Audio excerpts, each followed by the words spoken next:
Glucocorticoides. Glucocorticoides, entonces, ¿qué? ¿Dónde nos paramos? Nos paramos, ¿sí? Ponemos cuarta, ponemos nitro, porque ya estamos en sintonía. Entonces dijimos, bueno, si nosotros tenemos listado de sustancias, listado de métodos, entonces hablamos de métodos y elegimos ese, y ahora hablamos de glucocorticoides y nos vamos a ir a listado de prohibiciones, ¿sí? Y dentro del listado de prohibiciones a sustancias prohibidas.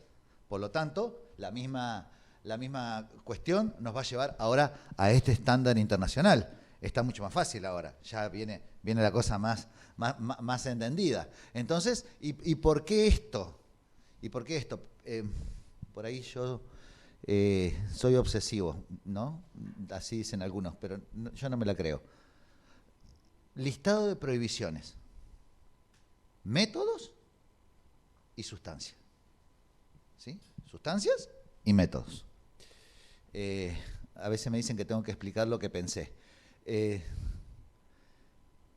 Listado de prohibiciones, vamos a hablar de sustancias, por lo tanto tenemos el mismo encuadre, ¿sí?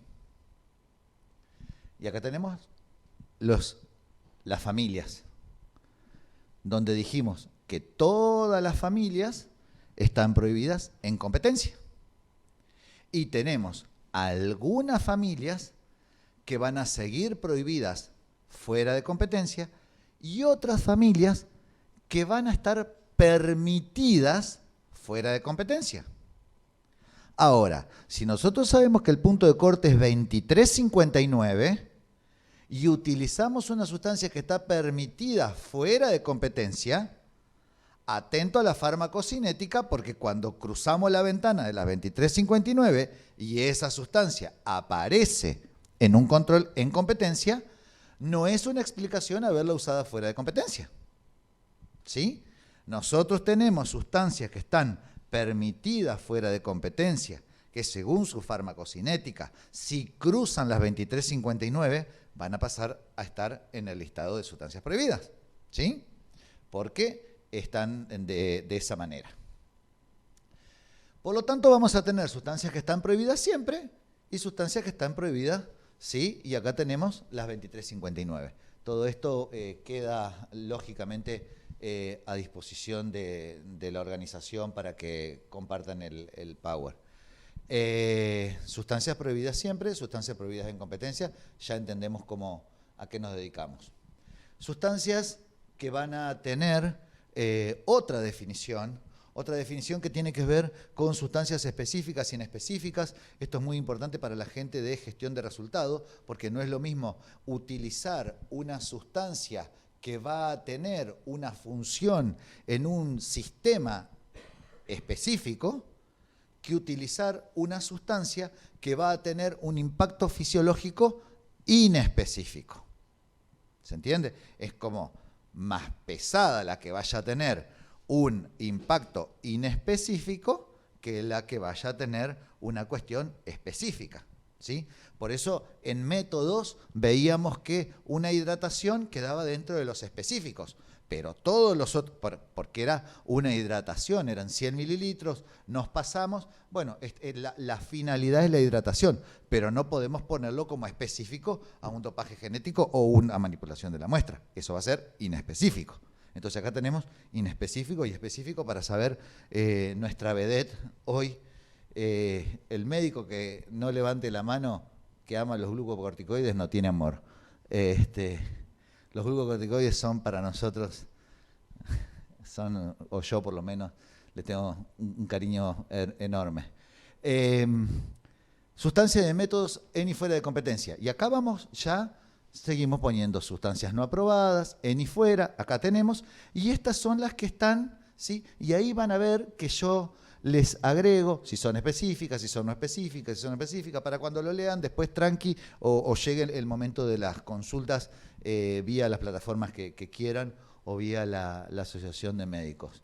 ¿Sí? Ahí nosotros vemos que estas sustancias están prohibidas en y fuera, es decir, son del bloque que están prohibidas siempre.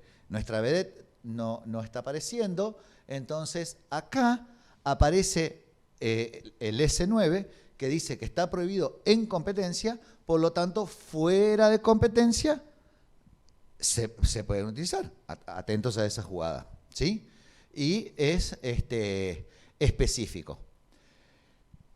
Tenemos otras sustancias que están prohibidas en algunos deportes en particular, que nosotros cuando vemos, siempre los estándares internacionales y las organizaciones nacionales de antidopaje nos movemos con los estándares que son lo mínimo, podemos ir hacia arriba, siempre en la cantidad de exigencias para el deporte que nos toca controlar, hacia arriba.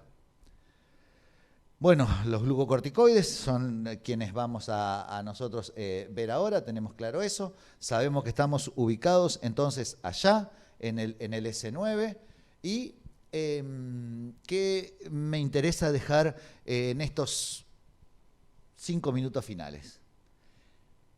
Quizás sea el debate más grande, los dos debates más grandes que hemos dado en estos últimos años en los círculos científicos del mundo antidopaje. Hemos dado dos debates grandes, un debate un poco menor. El debate un poco menor, el de dopaje genético. De los dos debates grandes que hemos dado son de sustancias de abuso, ¿sí? Hemos peleado muchísimo por el tema del umbral. Hay que definir un umbral, se definió, lógicamente todo se define. Y los glucocorticoides a la cabeza de lo que hemos estado debatiendo.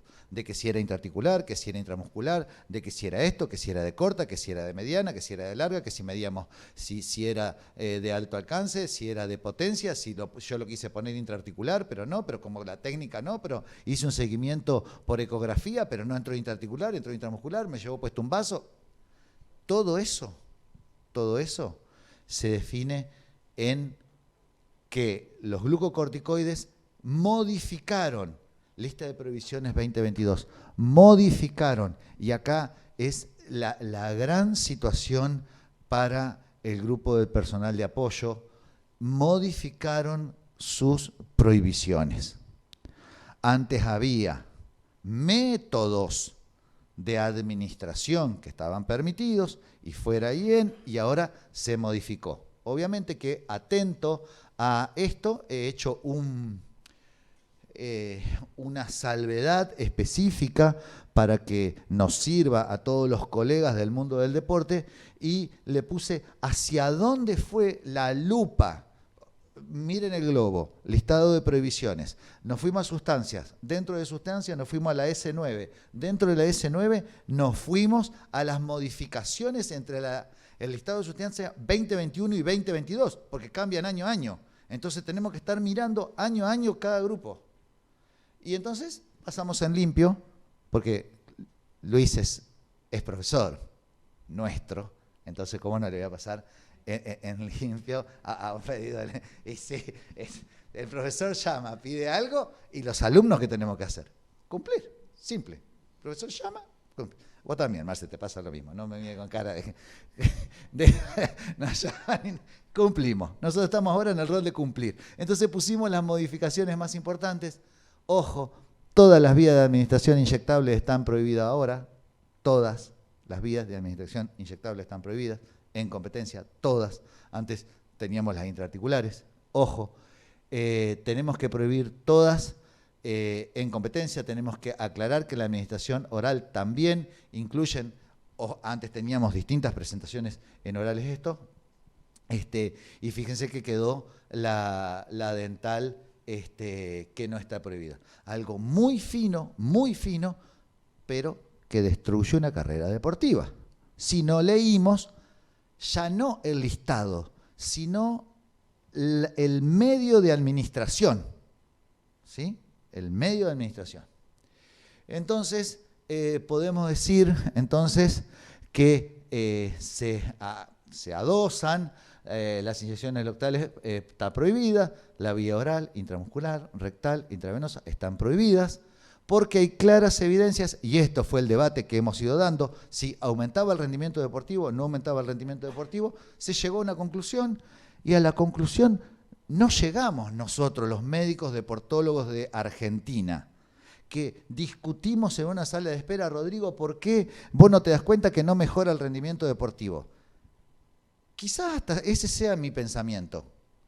Y quizás yo haya llevado ese pensamiento al seno de la discusión científica. Pero en el mundo se definió que sí aumenta el rendimiento deportivo. Entonces, nosotros no tenemos una lista de prohibiciones argentina ni que cree yo. El Amundo. Y Mundo dijo sí, de acuerdo a todas las estadísticas que vimos, sí se comprueba que mejora el rendimiento deportivo y es perjudicial para la salud. Entonces, sí se ha demostrado las concentraciones plasmáticas, sistémicas, por lo tanto, mejora el rendimiento deportivo. Van a ver en rojito la vía oral intramuscular, TUC, mejora el rendimiento deportivo. Acostumbrado a la experiencia de Power, que quede todo eso lo más importante, lo rojo, TUC. Entonces, tenemos que ver dónde nosotros vamos a tener esto, fijarnos todo lo que tiene que ver con las vías de administración, el enfoque sistémico. Tenemos que estar atentos a todo esto. Los periodos de lavado. Vamos a invertir el último minuto que estoy acá arriba en periodo de lavado. La gran pregunta, periodo de lavado, bajemos, pisemos lo que tenemos que pisar. Somos personal de apoyo. ¿Qué necesitamos saber? Periodo de lavado. ¿Sí? ¿Hay alguna otra pregunta que nos interese a los médicos que no sea periodo de lavado? No. ¿Te hicieron alguna otra pregunta que no sea periodo de lavado? No, es periodo de lavado. Periodo de lavado. Nombre y apellido, estimados colegas. Nombre y apellido. Periodo de lavado. Oral, de los glucocorticoides, qué sé yo, periodo de lavado, tanto. ¿Sí? Periodo de lavado esto, periodo de lavado lo otro. Esto se llama como periodo de lavado. ¿Sí? Estoy diciendo yo, o sea, periodo de lavado. Se sabe cuál es. Ahora, estoy diciendo, utilícenlo, estoy diciendo cuál es el periodo de lavado en la farmacocinética de un corticoide utilizado. O sea, periodo de lavado, no estoy hablando de deportistas, estoy hablando de periodo de lavado tamizado según la cuestión. Entonces, ahí nosotros tenemos que tener en cuenta que, ojo con esto, como decíamos, ¿sí? Y la definición de periodo de lavado, una definición, se refiere al tiempo que transcurre antes de 23:59, porque pensamos en sustancias que están prohibidas fuera de competencia y en competencia. Creo que es interesante, creo que a esto nos juntamos a hablar los médicos del deporte de la República Argentina y el equipo de apoyo. Si nosotros no tenemos esta información, si no tenemos este manejo, estamos hablando de otra cosa que no tiene nada que ver con el alto rendimiento. Por lo tanto, fijémonos, ¿sí? Veamos si necesitamos utilizar ese glucocorticoide, veamos si es necesaria una autorización de uso terapéutico, nadie está diciendo que no, justifíquenme qué van y por qué eso, y entonces van a tener un aprobado o un no aprobado, no solo esto. Miremos bien las autorizaciones de uso terapéutico y están ahí, por eso digo que queda la información adicional que podemos obtener de toda esta información. Está puesto el link, Luis, para que todo aquel que le interese pueda, no es que acá hay información, nos enseñaron nuestros profesores que la mejor información es la que se ingresa, se procesa, se mejora y se comparte. Gracias.